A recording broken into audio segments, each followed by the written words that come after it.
I want to see what you're thinking, what your statement for now, for the moment. It's not about dancing. Wir vom Team Generationen wollten ja auch versuchen, Projekte zu finden, die ältere und jüngere Generationen zusammenbringen. Wir haben festgestellt, dass das eigentlich nur geht, wenn man wirklich ein gemeinsames Drittes findet, wo beide für brennen. Und der Tanz ist da halt ein wunderbares, geeignetes Mittel. Also ich bin Monika, lebe jetzt in Burkhardsdorf. Ursprünglich bin ich vor 26 Jahren aus Hamburg hierher gezogen. Auf jeden Fall dieses Tanzen, das ist schon ein bisschen meine Welt. Und als Mädchen wollte ich auch immer wirklich Ballett tanzen und dann ergibt sich halt diese Situation. Fand ich spannend irgendwie. Es war einfach für mich Bewegung, schon auch die Menschen dort kennenlernen. Das fand ich schon interessant. Ich bin Gerd, wohne in Chemnitz, in Koblenz und ich bin 88 Jahre.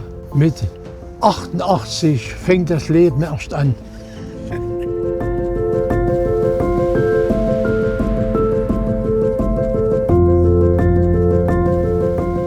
Chemnitz ist eine der ältesten Städte Europas. In den Programmangeboten muss sich das auch widerspiegeln. Da muss man sich anders Gedanken machen und beide Generationen stärker zusammenzubringen. Und da ist das Tanzprojekt ein Beispiel, wo wir das ausprobieren und hoffentlich, dass das Schule macht. Die Ärzteschaft hat gesagt, tun Sie sich nicht am Fernsehsessel festlegen. Ob Sie laufen oder sonst irgendwas. Und da las ich, dass Personen gebraucht werden für Ballett.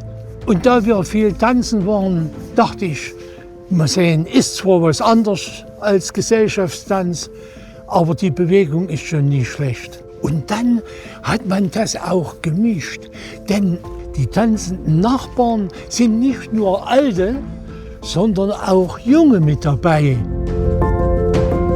Ich bin Batul, 22 Jahre alt und Inhaberin von Soul Studios, einem Tanzstudio in Chemnitz. Ich tanze tatsächlich schon mein Leben lang, habe als kleines Kind schon auf den Sofas getanzt und bin da rumgesprungen. Irgendwann bin ich durch eine Freundin in eine Tanzschule gerutscht, habe das dann gesehen und dann wusste ich, okay, das ist es, was ich irgendwann machen möchte. Und so hat sich das dann durch mein ganzes Leben gezogen. Für mich ist dieses Projekt super besonders, weil es ein generationsübergreifendes Tanzprojekt ist. Ich arbeite in der Regel nur mit jüngeren Tänzern zusammen, heißt mit Jugendlichen. Und die Herausforderung ist, glaube ich, hier nicht nur körperlich, sondern eben auch mental auf ein Level zu kommen. The reason why I'm here, I think more some kind of the idea from the Japanese things, because dance is not style, not form. And that's why I come to the Chemnitz to communication with them, and then I want to find new idea. Das perfekte Ergebnis ist das Mitmachen. Wir sind jetzt nicht bei einer Olympiade oder irgendwo, wo es Zensuren gibt. Und das ist ja das Schöne. Man erlebt was zusammen und diese Kraft und auch Vertrauen, das man zueinander kriegt, strahlt dann wieder auf der Bühne. Natürlich ist es Tanz. Ne? Es ist halt nur nicht der Tanz, den manche sich klassisches Ballett vorstellen. Es geht um Bewegung. Dass es nicht ums Tanzen geht, würde ich bedingt bestätigen.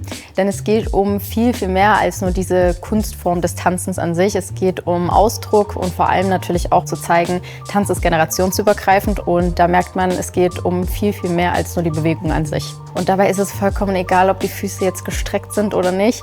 Und da finde ich es halt auch super schön zu sehen, wie die Leute sich mehr und mehr einfach fallen lassen und dann auf einmal Bewegungen machen, bei denen sie vorher nie dran gedacht hätten, das jemals zu probieren.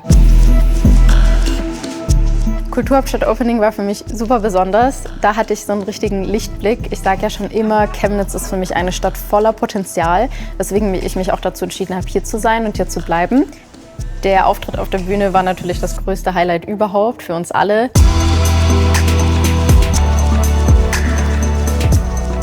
Und gerade das Opening war mit dem Wetter und die ganzen Acts, die Leute. Man hat gesehen, Chemnitz ist belebt, da kommen Leute hin, wow. Dass man gesehen hat, es passiert was und es wird vor allem auch angenommen.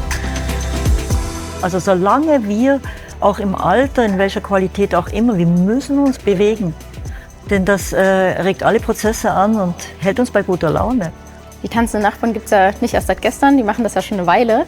Und das soll hoffentlich auch noch eine Weile gehen. Und wir hoffen natürlich, dass es auch über 2025 hinweg ein Projekt bleibt. Und da freuen wir uns auch sehr drüber. Es macht unglaublich viel Spaß.